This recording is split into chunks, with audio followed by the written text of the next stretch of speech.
पंकज भाऊ, तुम्ही ओबीसींच्या या उपोषणस्थळी भेट दिलेली आहे. सरकारकडून काय तुम्ही निरोप दिलेला आहे आणि तुमच्या भेटीनंतर ओबीसी कार्यकर्ते आश्वस्त झाले होते? आपण बघतो आहे की मागच्या 3 ते 4 दिवसापासून मुंबईला मराठा समाजाच्या वतीनं आरक्षण मिळण्याकरिता आंदोलन त्या ठिकाणी सुरू आहे आणि त्यांची अशी मागणी आहे की आम्हाला ओबीसींच्या आरक्षणामधून त्या ठिकाणी आरक्षण देण्यात यावं, सरसकट कुणबी प्रमाणपत्र आम्हाला त्या ठिकाणी देण्यात यावं.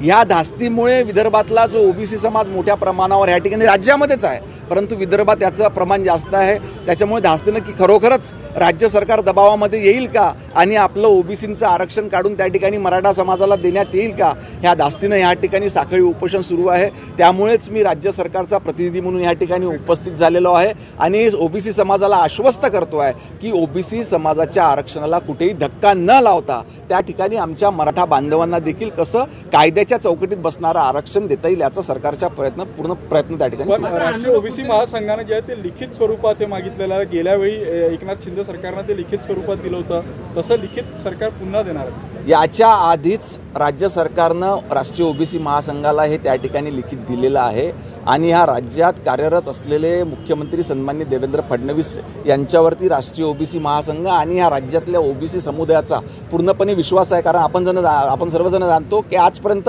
आपल्या राज्यामध्ये स्वतंत्र अशा ओबीसी मंत्रालय हे त्या ठिकाणी नव्हतं, परंतु सन्माननीय देवेंद्र फडणवीस साहेब असे पहिले मुख्यमंत्री आहे की ज्यांनी या राज्यामध्ये सर्वप्रथम ओबीसी मंत्रालयाची विभागाची त्या ठिकाणी स्थापना केलेली आहे. अनेक योजना त्या ठिकाणी चालू केल्या आहे. या अनेक योजनांच्या माध्यमातून आमचे ओबीसी विद्यार्थी असो, आमचे ओबीसी तरुण असो, त्यांना न्याय देण्याचं काम आजपर्यंत सन्माननीय देवेंद्र फडणवीस साहेबांनी त्या ठिकाणी केलेलं आहे. मोठ्या प्रमाणात हुल्लडबाजी करताय, देशाची आर्थिक राजधानी मुंबई, अशा ठिकाणी आंदोलक अशा पद्धतीने वर्तणूक करताय, त्यामुळे सरकार कशा पद्धतीने यावर अशा पद्धतीची आता तक्रारी त्या ठिकाणी मिळणं सुरू झालेले आहे.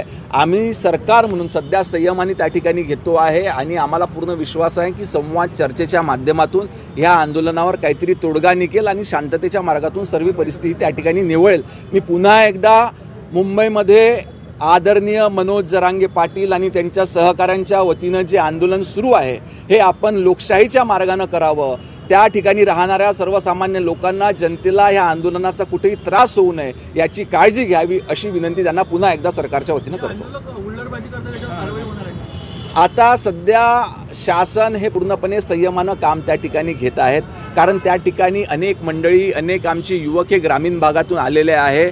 त्यांना समजवणं हे सरकारचं काम आहे आणि मला असं वाटते चर्चेच्या माध्यमातून, संवादाच्या माध्यमातून, शांततेतून यातून तोडगा निघेल. मनोज जरांगे कुठेतरी दिशा बदलत आहे. काल त्यांची मागणी वेगळी होती, आज जर बघितलं तर वेगळी मागणी आहे. कसं बघतं याकडे? मनोज जरांगे पाटलांनी अनेक वेळा आपल्या आंदोलनाची दिशा त्या ठिकाणी बदलविलेली आहे. आपण बघतो की अनेक वेळेस त्यांनी आपल्या मागण्या बाजूला ठेवून आमचे नेतृत्व सन्माननीय देवेंद्रजी फडणवीस यांच्यावर चुकीचे शब्द त्या ठिकाणी वापरलेले आहे, शिवराळ भाषा त्यांच्याबद्दल वापरलेली आहे. अशा पद्धतीनं कुठेही हे महाराष्ट्रातली जनता त्या ठिकाणी खपवून येणार नाही. तरी देखील मराठा समाजाच्या भावना समजून घेऊन त्यांना अधिक चांगल्या पद्धतीनं कशा सोयीसुविधा आणि न्याय देता येईल याचा प्रयत्न त्या ठिकाणी राज्य सरकारच्या वतीनं सुरू आहे. हो, तुम्ही काल सर्व ओबीसी नेते विदर्भातले एक झाले होते, आमदार एक झाले होते.